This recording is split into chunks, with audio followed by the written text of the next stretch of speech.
Okay, today, 5 o'clock, I went to meet my lawyer, who basically told me that my wife accused me of certain things which are absolutely, to be proven and not true. So I don't know how she's going to manage to prove that. So basically, he says that... We're talking about violence here? That's what we're doing. Yeah, but the problem is, you see, we were living a very happy life. We have a lot of witnesses. We always had a very happy marriage. And the only problem started last summer when my wife clearly started to become more fundamentalist in her beliefs and not tolerate anymore my mother, only because she was eating pork. And she called her a pork eater. And she basically insulted my mother, and after that my mother, the year before, came to Oslo and even accepted the Quran and prayed with the mother of Fatma. They prayed together, and they tried to do that, because... Just get a little bit about, how long have you been with your wife? How long have you been dating and got married, or how long, just to give us a little bit of detail.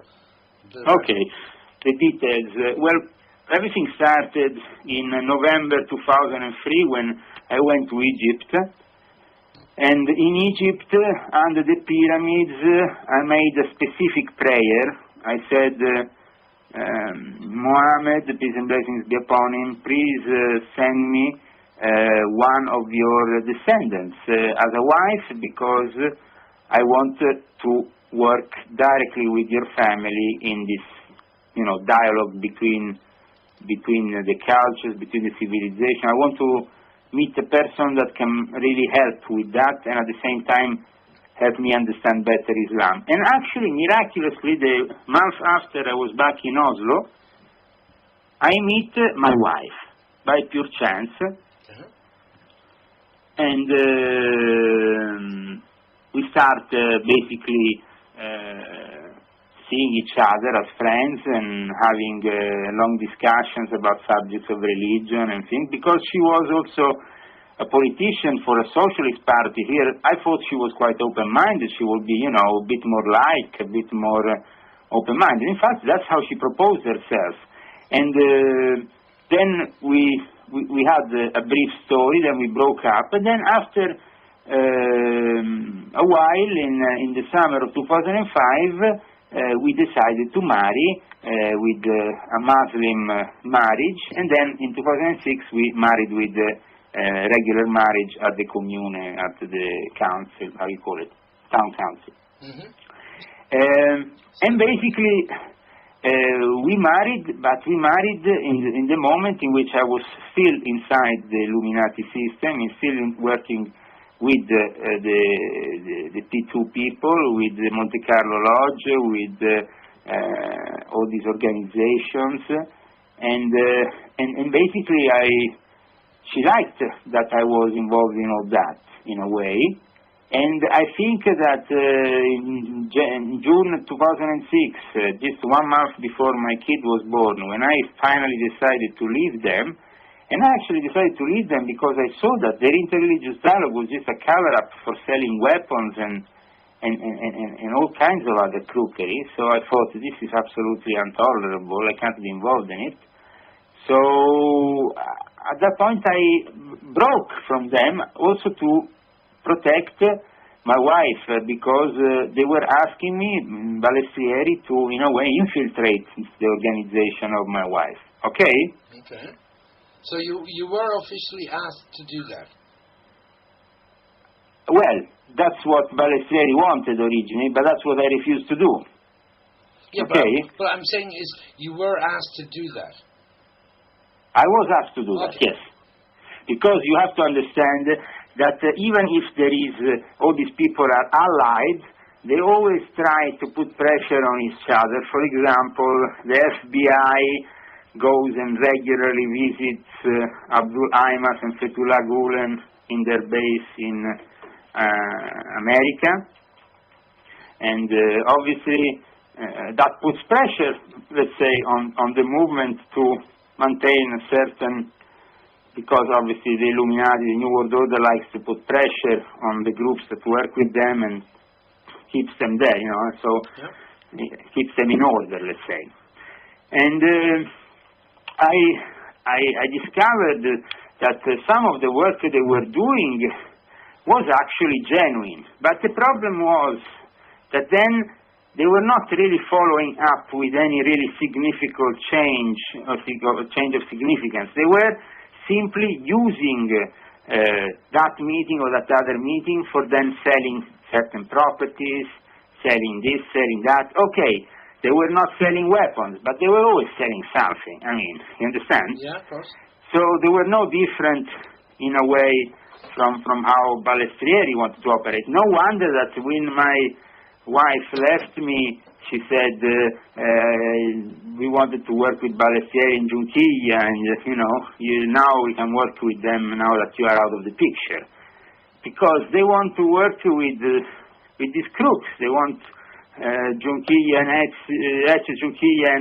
Balestrieri to be working with them, because Balestrieri is the director of the Rotary Club in New York, and he is the one who went in, I think was April 2006, if I don't get it wrong, in Ankara. You can find it still on the internet, and did this interreligious dialogue meeting with all the Rotary clubs of around the area of the Caucasus, Turkey and all that. But in reality it was an intelligence gathering, because most of these interreligious dialogue things are there to cover up for intelligence gatherings.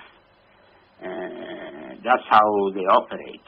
And, so I find myself now definitely disappointed towards the situation, but also I find new strength, because I think that now at least I'm free to expose, let's say, the whole picture even more, so that people can really see how it's all really working together, and it's all part of the same, of the same plan.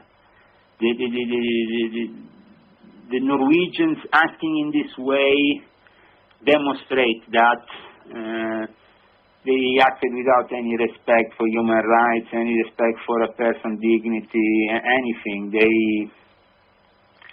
They violated everything. They shouldn't have done what they have done, but they done it because they are acting in a fascist way, like it's typical of this. Leo, because they can. Yeah, because they can, because they let them do it. Mm-hmm. But my lawyer said that basically what they did is completely, we're going to file charges against them. Because what they did is... Leo, let me just give you a little bit of personal advice. Lawyers are part of the problem. No matter what court case you go for to sue somebody, or you get sued or whatever, you get accused of something or whatever, you've a pair of lawyers or teams of lawyers involved. Whatever happens, these guys make money. There are very few lawyers out there that actually go and defend something that is right. And lawyers, I tell you one thing. I can tell you bullshit. That you've got a great case. OGNIR, I can tell you one thing about my lawyer, Arne Berdal. He is a correct lawyer. He's not a Mason. He's a guy I have been working with for years. So I trust completely. And if it wasn't for him, I actually probably would not be out now. He did a great job in at least trying to make realize these people their faults.